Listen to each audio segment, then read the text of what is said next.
Hello, welcome to Talking Stations. Today is July the 1st, and we've got some news for you.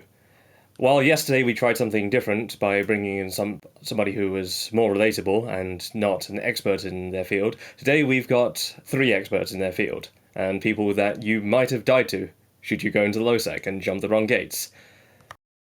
We have today, from a previous episode, Morglum, Disco Dance from Volta. He is a masterful blops dropper and all around great player. Yeah. Due to stream issues, I'll reintroduce Aquilia. Aquilia from Volta. He is a very capable blops dropper and super dropper. He does a lot of hot dropping. Aquilia. Hello. And while he is in Volta, he personally wishes to be identified as a Test Alliance FC, though there is not any confirmation that he is one, but he wishes to be identified as one.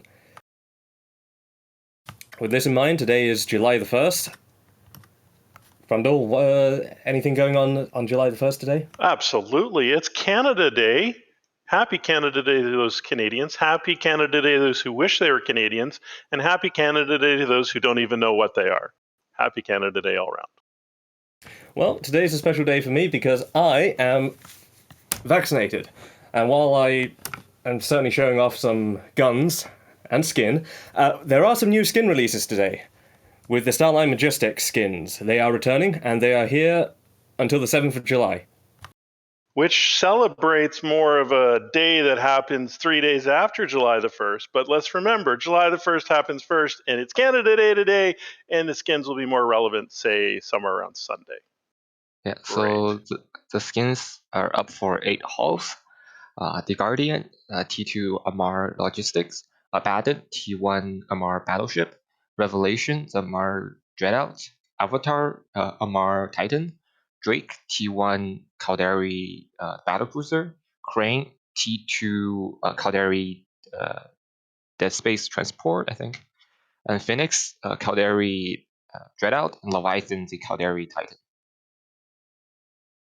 Right, and don't forget that is Shen, and I didn't introduce myself. I'm Rundle. Hello. So we also are here helping Rich, and we got Matterall in the background pushing buttons and being a overall dad figure because there's going to be an opportunity for some great jokes here today, but I will not make them out of respect for Matterall. Very well then. But the most pressing events of yesterday, which are going to be covered today, the Aunenen counterbait. Yesterday, we saw, while for the last week or so, there hasn't been a lot of death.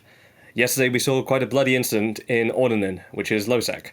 We saw 4 supercarriers, 3 Nixes, and 1 Hell die. 1 Apostle on Volta is dead. And we see quite a few Black Ops ships die in this fight. This was a rather unusual incident, and we have 3 of the perpetrators, the orchestrators of the incident, right here on stream. Aquilia, Dankguy, Morg, what happened with these supercarriers? The short version of it is that even though they're in no handlebars, they're associated with RSA, and for the past few days, they were trying to bait our Black Ops out, and they were going to drop them with theirs. But we figured this out a couple days ago, so we just asked some friends and we laid a trap for them. What was the bait? How did they plan to bait you? The bait was it's a pretty expensive Vaga that they were using. It'd been around multiple systems in Lone Trek for a few days before, and they lost it 3 times doing it. How'd you figure this was a bait? I mean, looking at the fit, no normal person fits 3 tackle mods and 3 XL ASBs with no prop mod on a Vaga. So, I mean, Andy that was alone flying is around enough. a little bit suspiciously. Just Short the way he was version moving. was that it fit their MO exactly. Long version is we had, well, not only that to go off of, but there was also additional information that came in handy to basically prove it. Prove our hunch correct. Did he... Oh my god, he did die. I don't understand why they didn't scrap the tune. My guess is the first time he died, well, I know the first time he died was to a kill right, but my guess is that the kill right came from I suspected they were polluting the kill board a little bit after buying the tune by like fail ganking something in high sec or something and then posting the kill or the loss. However, that I guess generated a kill right and the guy put it up and then oops, a little incident happened in Laturia. How did everything play out when you realized they were baiting you? For the next couple of days, we didn't think he would come back at first. I mean, he had just died in that fit, and it was pretty burned at that point. We thought, but he did come back for a couple days, and I mean, it's at a certain point we were just like, they keep coming back. We're gonna make a play. Let's do this. We do actually get the perspective of both the people that got dropped on and also you. What's the deal with these super carriers that they used? People believe they were travel fit, but what are they really? I know they're not travel fit, but what can you tell me about them? They're nano carriers. They're fitted for warp speed and damage. They don't need to tank. They're just gonna gank and run. I see. And you can see that reflected in the kind of drops they do. I mean, they like just the other day they dropped on a Snuff dude moving some caps, like 2 jumps from Snuff's home, and then just buzzed off and they were done. Well, we've got the video up here, so I'll go ahead and start playing it. We can even hear their comms as they're playing it out. It's about 6 minutes long. Let's go. When should I light? I don't know yet. Google jumped in. Okay. Roll call, dreads. Shitload of caps. No, not shitload. 5 caps. Let's go. Okay. Sign us up. Jump in blocks. Ramp us in. Spread tackle. I'm gonna be cast broadcasting? Who's gonna do it? Burn off the Sino. Burn off our Sino. How far off? I don't know, like 50. Start broadcasting. Yeah, 1 sec. Broadcast mid. Yeah. Tackle everything. Put in. Shit. Spread sheet. Spread tackle. Let me know when you want final. Dankguy Rourke. Yeah, just go 50 and cloak. And Pilgrim. Let's get Pilgrim as well. I'm trying to kill the Pilgrim, but he's getting reps from the fucking Apostle. Put Newts in the Apostle. Yeah. Should we go? Yeah, dude. Okay, cool, it will time. Yeah, light signer if you're ready. Yeah, lighty dude. Like 30 off. Like 50 Ned's off, dude. next. Yeah, let's go, Moving. dude. Light it, come on, let's go. It's under Julian. Who are we shooting? Need It's under Fogger? Julian. Jump to Julian. Supers jump to Julian. Super strong. Julian. So Apostle first, then the Nid. Mm-hmm. Broadcast the Apostle, please. Yep. Podcasted. Align out. Line out, yeah. Falcon lit on us. We just bounce.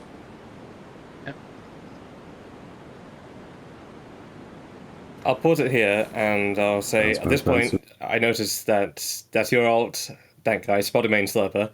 Yes. How did you, get everybody ready so quickly? Were you in comms with them when this happened? With who exactly? Well, were you in comms with people who were involved in this drop at the time? I was in comms with, we had about 10 in comms, but the bulk of Volta and Snuff weren't in the channel with us. But we were set up, like all the guys in the first initial drop, we were all set up and ready. We were planning to do this. All right. We continue. Supers go. Dying. Now, I'm curious, with Pointed. the Broadcast person to who you. caused this, I'm out. No, it doesn't Get matter. out, Stop get out, broadcasting get out. Higgs. Broadcast to you. could he have escaped if he didn't accidentally two-cycle that 500 MN micro warp drive to align faster? Can't be certain, but most likely. Ooh. For those who do not know, the Nano Super is a super carrier that's designed to align and warp out extremely quickly. It's designed to warp in quickly, warp out quickly. It's designed for hit and run. It's not like your standard null block or super capital fight fit, which are all fit for the maximum amount of health. These ones are fit to be agile, they're fit to be uncatchable, They're fit to go in, go out in the fewest amount of time possible. And they usually fit a lot of countermeasures to, well, hopefully allow them to get out if they were caught. But we'll continue with the video. Pointed by.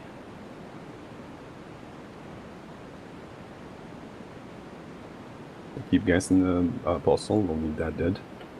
If you're still on grid. Broadcasting Higgs. Move the shit, move the shit. Move the shit off us. Let's start. Keep shooting the Apostle.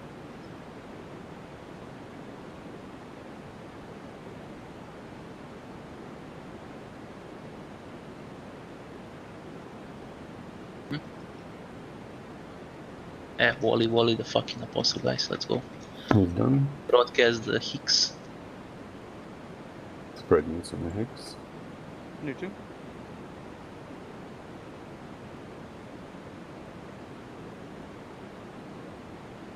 If you can, bounce with the super when you know the Higgs off. Broadcast new. Bring out anti-sub fighters. Let's swap out and we'll be gassing Higgs. We can get out of here.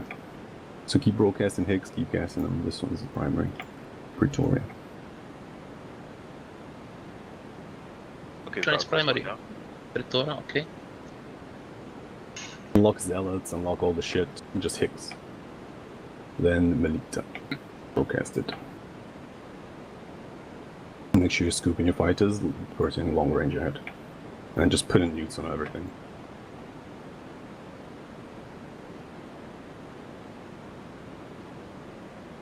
Okay, my Nyx is going down. It's down basically.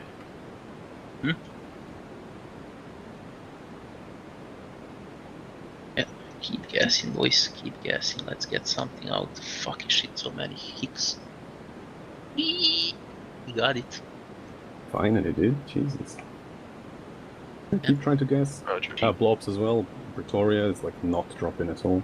He's probably dropped some Mercal, probably. No, he's going. Pretoria.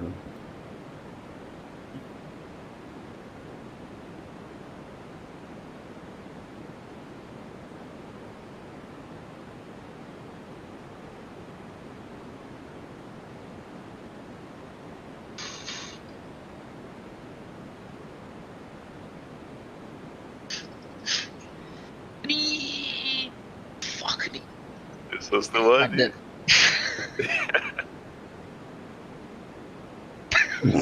Yikes. If you guys dig up, there's no probe for now. If there's blobs, like you can stuck in that. But Fuck, we got set up. Finally. Jesus Christ. They did on Pushing a praxis? Look at this guy calling us idiots. Wow. Kinda rude. After feeding you a couple of supers. Wow, rude. how many supers? 3? Yeah. I lost one. I got out. I saw a scram on my super, so I was Hey, like, are you fuck. cloaked? Are you cloaked? I'm cloaked, I'm cloaked. Cool. There's no probes when I cloaked. Fuck yeah, dude. Oh. Are you at jump lost cap the right now or now? Yeah, I'm at 75. Okay, just chill for now.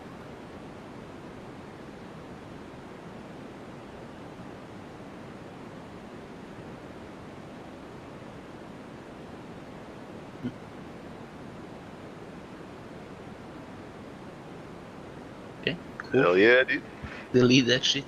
No, we gotta listen. We gotta put out the fucking video first, so they can't fucking, you know what I'm saying? Yeah, yeah. Twist that shit.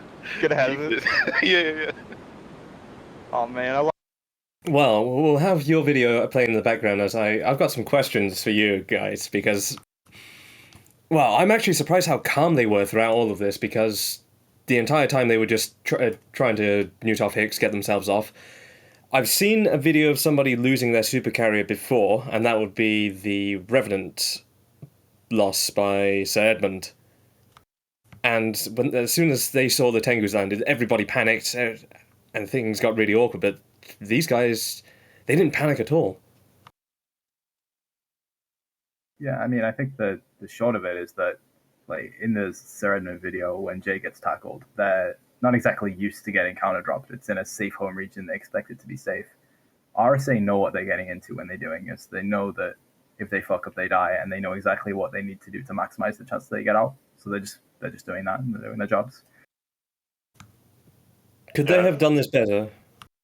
After the point, so there's plenty of mistakes they made before jumping in, before letting that sign which basically those were the mistakes which cost them their supers. After they jumped in, I think they could have shot the Sino first, maybe, but even then it wouldn't have made much of a difference. So I think they played well after the jump in, but it was the mistakes before that which led them to dying. I see 5 super carriers on grid. 1 of them got out, 4 of them died. Well, we talked about the one which double cycled its micro warp drive instead of synchro cycling. What about the others? Other 3. Could any of those have gotten out, or were they doomed as soon as they landed grid? I'm not sure. I'm pretty sure they bumped. At least 2 of them bumped. I know that for sure. When I was warping in my Sino, I saw 2 supers going 500 ms. But I think the other one, maybe? I don't know. I guess we'd have to look at it again, but...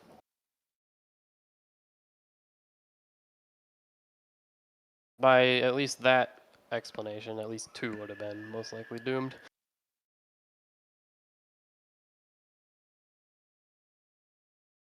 I see. I was going to comment on how calm they were too, and at the end they clearly knew what happened, right? And they were even saying that. What I find interesting, what I'd like to know actually is, when did you guys know you had the upper hand? At what point, when they brought their supers in, you knew, hey, they overplayed, or was it even before that? Like, when did you know this is going to work for us? Because that, like as you pointed out in the video, they think this is all going good for them up to a certain point. When did you know it was going to go right for you? Way before that, or when? Could you give us some insight onto that?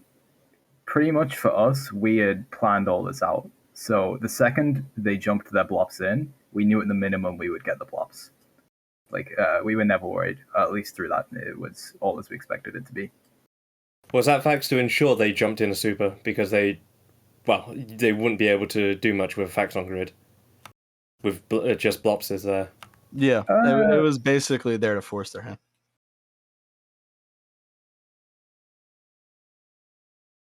I have to say, it's kind of impressive, especially with the GFs in local at the end. We do frequently use faxes on. But I mean, we were also dropping on a Vargers, so I mean, we dropped faxes on Vargers from time to time to begin with, though. To newt them out, or is that just to hold grid? Well, no, you can't newt out a Vargers. I mean, his guns at least. I mean, he's going to keep shooting. So, I mean, just to hold grid, yeah. Usually to avoid feeding the Sino, because oh yeah, enforcers be expensive. Okay. So here's the other question for you. You know, we just commented, all of us, you know, how calm they were. What was your comms like? In all honesty, similar, very calm, or were you guys like flipping your shit? More excited. During it, we were a little excited, but of course, we were still getting the job done because the fight was still on the way. Right. After it, we were pretty ecstatic that it went as well as it did. Yeah. Everything that they lost, were you able to secure all the loot, or what happened with everything they dropped? We got all the loot. Yeah. So one thing interesting is the apostle that's fitted. It's not a self-wrapping fit; it's a buffer fit. So it's prepared to handle DPS. So it's made to last longer than a self-wrapping fit. Well, tell me about RSA in this group and you guys, because I've understood in the previous time they've killed Snuff, and they've killed various times and baited them out with various impressive baits, such as this Proteus account, which was really clean looking, and the Minakawas, and even a friend of yours, Nyx, twice. But whenever the going gets tough, it seems with the low-sec groups, with RSA, with Snuff, and with Baltram's group, if anything threatens them or their friends, they always just close ranks and then they protect each other. But in the peacetime, you're trying to kill each other all the time. What's the relationship between you two? We have, as far as Snuff, I actually really don't have a great idea of Snuff's relationship with them. But as far as our little dropping group, we have no relationship with them at all. Snuff and no handlebars are the best guess I could offer is that sometimes like they work together on big timers. It's the best I can really give you. Well, it's pretty clear they are definitely not blue to each other. No.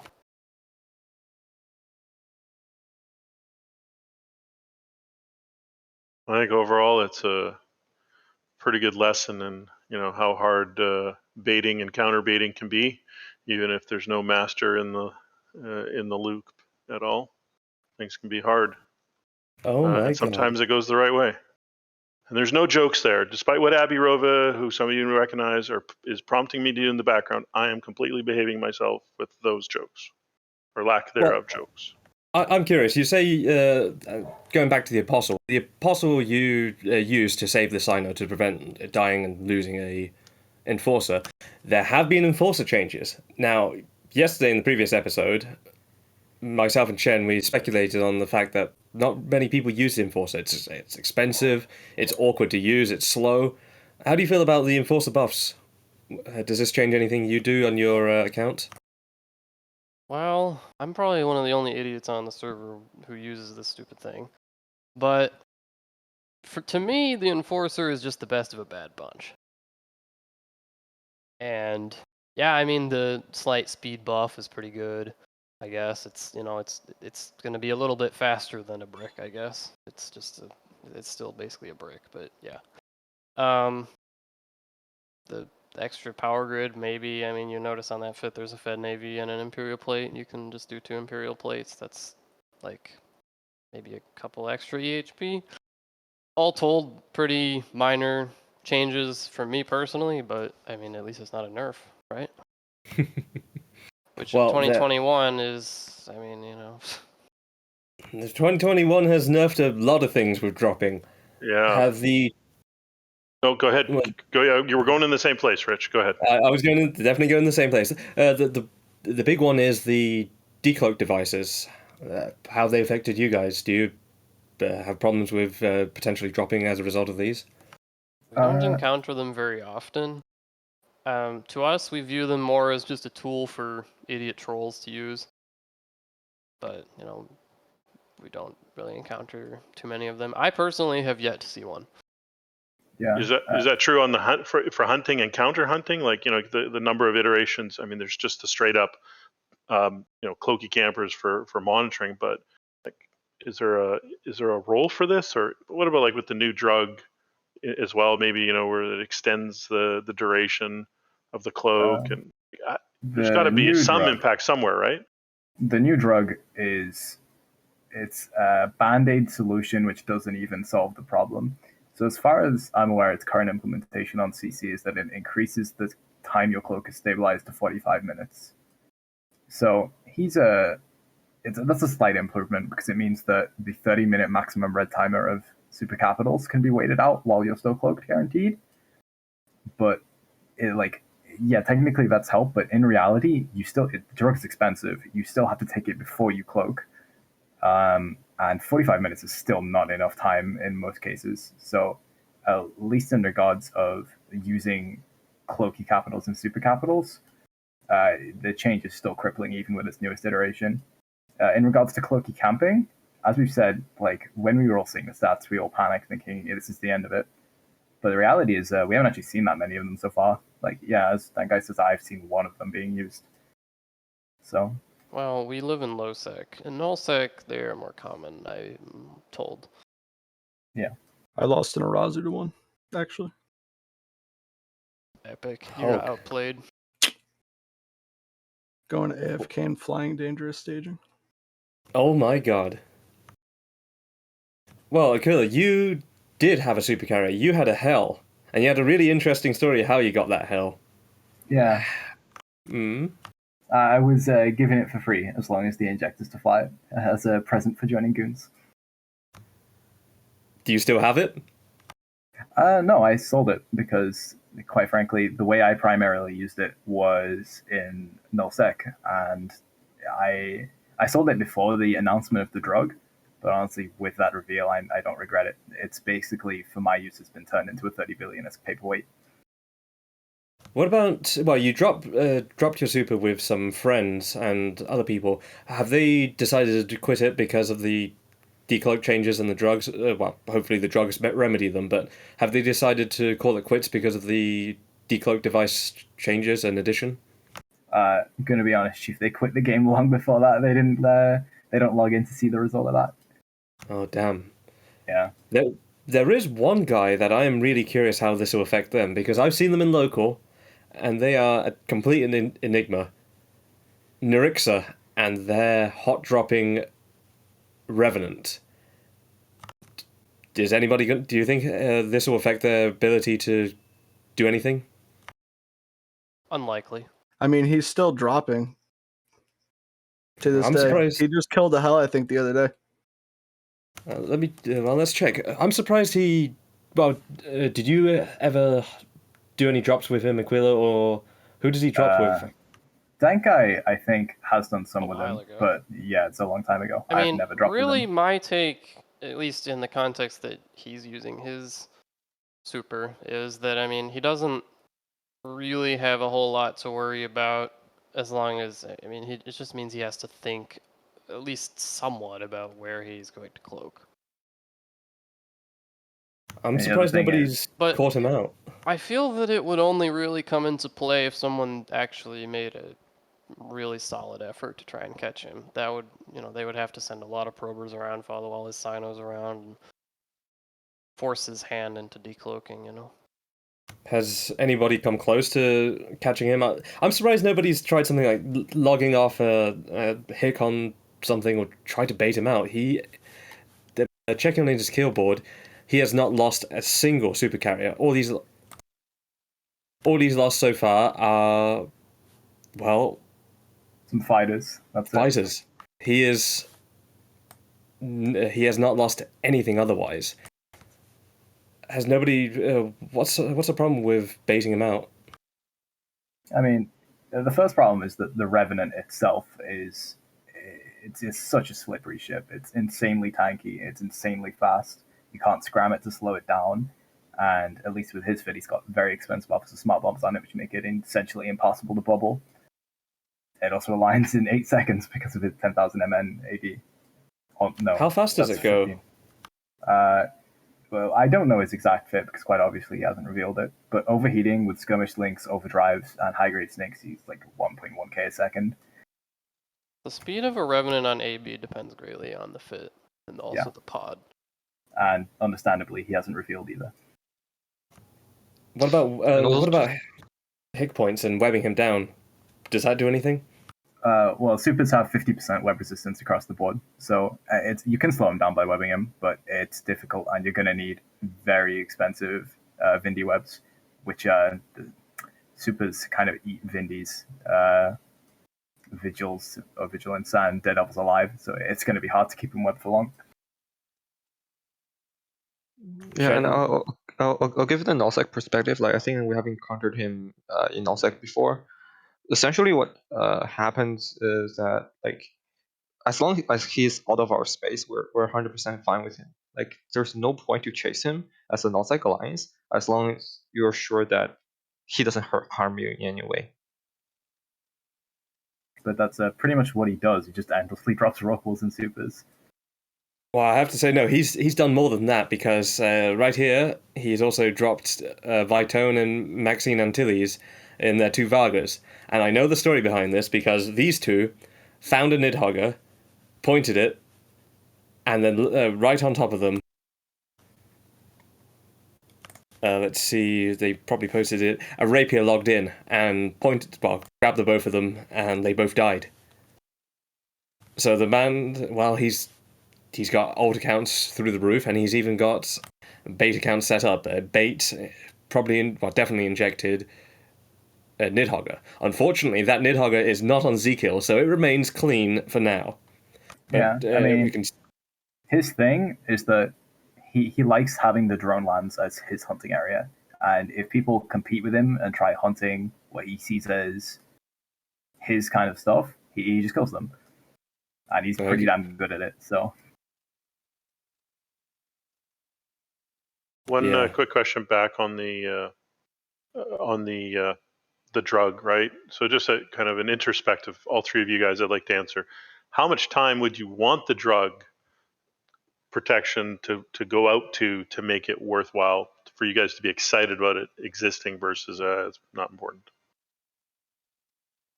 For me, 1.5 to 2 hours, if not longer. How long does it currently last for? 45 minutes, I think. For me, I am not at all excited about any possibility with that. We talked about earlier how it's basically a band-aid. Like I don't want it to be a consumable. There isn't really very many contexts in which I would seriously think about using it. Yeah, like for null-sec uses, for big alliances, for example, if you're in test or if you're in PAPI in general, you have to test keep star chain, which doesn't really require you to really like jump supers and cloak them midway. So it's really for small alliances who has supers but who doesn't have a keep star to contain them, and they have to move it somehow, which is rare, to be honest. Okay, all fair. Well, I think we've covered all of that. Dankguy, we'll be moving on to other parts of the show if you mentioned that you may take your leave after talking about what happened in Aunenen. No, I'll just listen. It's okay. Sure.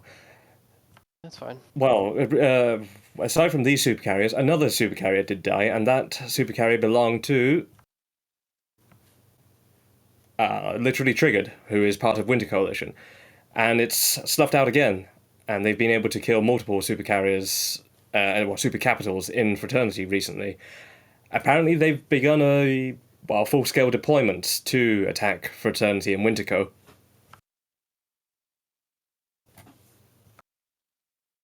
I think part of that is Norse is on vacation, so Fraternity's kind of like chilling out right now, without their leader really like engaged. So maybe that's part of the reason.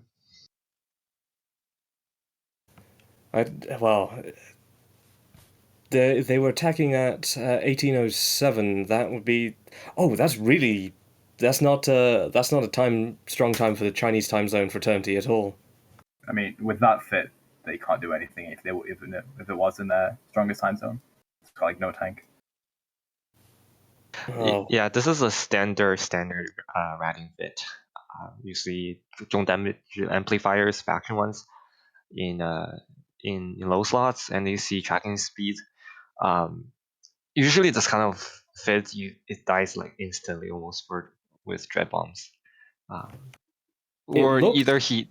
So technically, what he should have done is have a nester in his ship maintenance bay, and then he should have all the standard fit. Yeah, so he has standard fit in his fleet hangar, but he didn't have it on him at the time. This is based on the nullsec fleet fight fit, except obviously the mid slots are switched to help make ratting much easier. Yeah, so that means he doesn't have a nester or he was panicking. But he has a fit in his fleet hangar. I'll check his kill board to see if he's lost a nester. No, he didn't lose a nester. So either they picked up the nester, which I feel is unlikely, or he panicked. Or he didn't have one at all. Yeah, he didn't have one. Well, I like to just draw the comparison between this hell and the hell lost in Aunenen, and you can see the completely different fits. Capital hyperspace velocity optimizers versus core field defense extenders. This one is made to be agile, only having 2 drone damage amplifiers, and this one is made to be tanky. Actually, that one is a Nick, so it's not a good comparison. We'll compare it with their hell. So this hell, you can see it's got inertial stabilizer, it's got a damage control, it's got a bit of damage amplifiers, but all of its high slots and mid slots and its rigs are completely different. This is a PvP fit. This is made to do a hit and run. It's got scan res bonuses to help hide it when it warps off. It's got the 500 MN to help it line faster. And this one, it doesn't have anything to help it line faster. It's got omnidirectional tracking links to help it deal and apply more damage. So with this fit, like this is ties into the idea of nullsec. We're armed farmers. We're not professional soldiers. So he can use this hell to farm during peacetime. But when it's a strat or let's say M2 type of fight where we need all supers on the front line, you can quickly refit. So if you change the rig, you have to destroy them. So he leaves the rigs on, but everything else can change with one swap, one click to swap things. Yeah, with these and everything that's fitted, it's lean, it's mean, it's a killing machine. How much killing did they do with these before they died, Aquilia? You can take a look at the Soy Boys kill board corporation. They just the day before they killed a Snuff Revelation in Rockwell. So it's fair to say they were on quite a streak before we ended it. Well, I don't really doubt. I'm sure they won't stop. Just over Oh, this. of course not. Have they replaced everything, or are they still reading from the loss and trying to replace? Seffi has apparently already replaced his hell, or replaced his Nyx with a hell.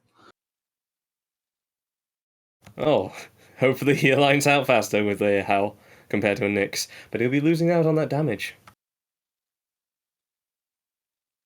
So I have a question. How do you handle the panic? Well, never mind. It's a battle roll call. It also died on a gate where it cannot panic. Yeah, it deserves it. This, for people who are wondering why this roll call is fit so strangely, it has 1, 2, 3, 4, 5 heavy warp scramblers. These are the Battleship Plus only modules. They have scramble strength of 6, so 5 times 6 is 30. More than enough to hold down super capitals. This is what he's used to. Correct me if I'm wrong, but I'm pretty sure these guys were on the way to kill the Ragnarok in Fortek H when they got caught. I think I probably don't knows better. think so. Hmm. I think they were just moving to the deployment spot in Ob. That the 2 gates, so Rakapass is Snuffed Out's home, but this guy gated 2 jumps for extra range when he was moving, just to save himself some time, some topes. Don't really blame him. We do the same thing all the time. But, you know, in this case, those guys were watching, and he didn't have an out sign already, it seems.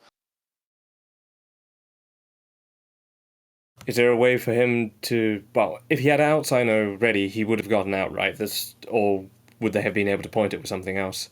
He would have probably been able to get out. It really depends on server ticks, to be honest. Unless there are some details that I'm missing. Well, you decloak on one server tick and then you jump the next server tick, so you shouldn't be lockable if you play perfectly and Sino out on a gate. Yeah, if there's lag, well, it has huge signature radius, so for Battlefield you can use tunnel, okay, basically. It depends on the server, like if you're lagging or not. Like, I've seen people get caught on gates too. Well, then people also screw up getting caught on gates when they jump the gate and they have a session timer and then they immediately decloak and try to jump. That can get you caught because you can't jump till your session changes up. But if you do it correctly, you can't be caught doing that. Are these all secrets and lessons learned from mistakes, or? Not sure I've been caught doing that. I don't do it like all the time, but Like, to be honest, this is more like knowledge that you're supposed to learn. It's basically he knows there's a risk and he took it. Right? If he just spent a bit more isotopes, he can just jump that extra 2 jumps, I think. yeah, it's a time saver. And the Rogue has an extra range too for jumping. It's 10 light years. Shen, I understand you have a alt account in Weapons of Mass Production who've recently left Pureblind, attempted to take up Sov and Geminate. They weren't able to get a beachhead up or set up anything, and they've left Geminate. Where have they gone now? So they're joining a Wrecking Crew in Providence, probably. So they're deploying to a Mars space. So basically the history is they started in Geminate, in Genesis, low-sec, and they moved to Pureblind, grow there for I think, a few months, and they were too big for one constellation. They tried to move to Geminate, but they sold everything before they moved, so it's a gamble, and they lost that gamble in Geminate. And now they're retreating back to HiSec, and now they made a deal with RC to move to probably. We've previously had Thanak on the show. He was a great guest. And what happened in Pure Blind? Well, Aquilia, you're from Volta. You have the other side of perspective. So clearly, my perspective is going to be very biased. But the situation in Pure Blind before WOMP left was that they had their own constellation, and while initially, well, for the most part, they weren't blue with Volta. They were very briefly. We didn't bother them that much. We didn't poke their structures. We would shoot them occasionally, but by and large, we just let them be because there was some nice content on our doorstep. We have no reason to evict them. The trouble sort of started when, I'm not sure who reached out, if we reached out to them or they reached out to us, but they joined the Volta Coalition, the Greater Trash community, for about a day before Fraternity completed the shield reinforcement timer on their staging Fortizar and told them that if they didn't want it to die, they had to leave the GTC and reset Volta. So they ended up doing that just basically a day after being blue with us. And I think a few more weeks passed, and they decided that the deal they were getting in Pure Blind wasn't very good, and that they would be better moving to Geminate and to invade there against a Dark Side and Tishu. As it turned out, the deal they were getting in Pure Blind was pretty good, and they soon learned what actually being harassed was. Yeah. Didn't go so well for them. Yeah, it was a shame to see it. I wanted to see them, I guess, take up Sov in a completely different region and grow, but unfortunately, this is a bit of a growing pains, and they're now in Wrecking Crew. Well, speaking of Pure Blind, I have to. Apparently, the Fraternity invasion of Pure Blind is delayed again, another month. So not just yet.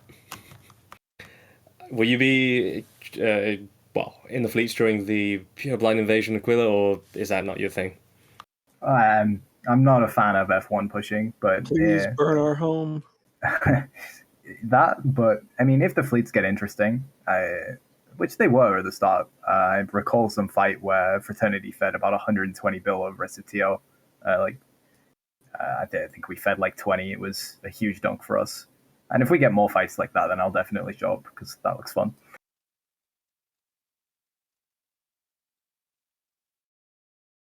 Well, I'm out of ideas. I'm out of things to discuss. Does anybody else have something that they might have found interesting? So just put it in perspective for, let's say, a normal player, what does it mean for Fraternity to move into, let's say, Pure Blind? So in Pure Blind, there are two NPC constellations. One is for Sisters of Eve, one is for Modules Legion. So the special thing about Modules Legion is their ship, the Garmer, the battleship and the cruiser. So those three ships, you can only get their BBC either from low-sec, belt, random belt ratting, or doing missions here. So if Fraternity actually comes in and do the same farming that they have done in Veils of Silence, that means the price for the Barghest will drop, right? So maybe something we can look forward to fight the Barghest again. To my knowledge, and the Nestor too. It's probably unfortunately, because of the fact it's NPC space, they can't evict the people who've lived there for such a long time. They technically can't evict Vandalogs out of it, but they can, certainly make life hell for them. Well, that's the whole point, to make their life as hell, and they will leave automatically. You know what? I want to see Volta invade because I want to see new residents. I want to see new people to kill in EC TAC Pietar. Do you not like Marauder blobs, Rich? Absolutely not. I am sick and tired of TikToks. No, he doesn't use a Varg. He uses a Paladin. I am sick and tired of seeing his Paladin and that Loki in the ESS. I know what it is. I know what he's doing. I'm not falling for it. Try on someone else. Sounds like you need to get better and learn to fight as paladins. Well, I'll tell you what, I want some of the renters to start fighting me more, because they tend to run away. Hey, I mean, if you want a guaranteed fight, you can always go to frat space. Might blob you, but that's certainly undock. But with that, I'm not too sure if I have anything left. Did we cover everything for what happened in Aunenen, or is there something that any of you guys want to talk about that happened there?